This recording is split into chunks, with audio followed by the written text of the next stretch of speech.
ನಮಸ್ಕಾರ ಸ್ನೇಹಿತರೆ, ಬನ್ನಿ ಇವತ್ತು ನಾವು ಸ್ಟಾಕ್ ಮಾರ್ಕೆಟು ಅನ್ನೋದೇನು ಅಂತ ಒಂದು ವಿವರವಾಗಿ ಸ್ಟಾಕ್ಸ್ ಮತ್ತು ಶೇರ್ಸಲ್ಲಿ ಬರೋಂಥ ಡಿಫ್ರೆನ್ಸ್ನ ನಾವು ತಿಳ್ಕೊಳ್ಳೋಣ.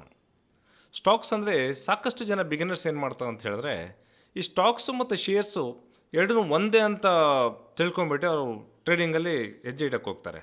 ಆದರೆ ಸ್ಟಾಕ್ಸೇ ಬೇರೆ, ಶೇರ್ಸೇ ಬೇರೆ.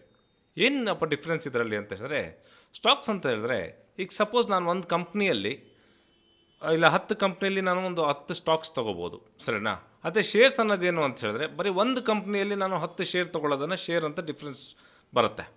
ಅದರಿಂದ ಸ್ಟಾಕ್ಸ್ ಮತ್ತು ಶೇರ್ಸ್ ಅನ್ನೋದೇನು ಸ್ವಲ್ಪ ಡಿಫ್ರೆನ್ಸ್ ತಿಳ್ಕೊಳ್ಳಿ. ಈಗ ಫಾರ್ ಎಕ್ಸಾಂಪಲ್, ಈಗ ನಾನು ಸ್ಟಾಕ್ಸ್ ತೊಗೋಬೇಕು ಅಂತ ಹೇಳಿದ್ರೆ ನಾನೊಂದು 10 ಕಂಪ್ನಿಯಲ್ಲಿ ಏನು ಮಾಡ್ತೀನಿ, 10 ಸ್ಟಾಕ್ಸ್ನ ತೊಗೊಳ್ತೀನಿ. ಓಕೆ, ಅಲ್ಲಿಗೆ ಎಷ್ಟು 100 ಸ್ಟಾಕ್ಸ್ ಆಯಿತು ನಂದು. ಓಕೆ, 100 ಕಂಪ್ನಿಗೆ ಒಂದು ಓನರ್ಶಿಪ್ ಆಯಿತು. ಆದರೆ ಶೇರ್ಸ್ ಅನ್ನೋದೇನು ಅಂತ ಹೇಳಿದ್ರೆ ಒಂದೇ ಕಂಪ್ನಿಯಲ್ಲಿ ಒಂದು 50 ಶೇರ್ ತೊಗೊಳ್ತೀನಿ ಅಥವಾ 100 ಶೇರ್ ತೊಗೊಳ್ತೀನಿ. ಆ ಪರ್ಸೆಂಟೇಜಷ್ಟು ಶೇರ್ ಓನರ್ಶಿಪ್ ಮಾತ್ರ ಆ ಕಂಪ್ನಿಯಲ್ಲಿ ಸಿಗುತ್ತೆ. ಓಕೆ, ಈ ಮಾಹಿತಿ ನಿಮಗೆ ತುಂಬ ಬೇಕಾಗಿರೋದು. ಇದನ್ನು ನೋಟ್ ಮಾಡ್ಕೊಳ್ಳಿ ಸ್ನೇಹಿತರೆ. Thank you.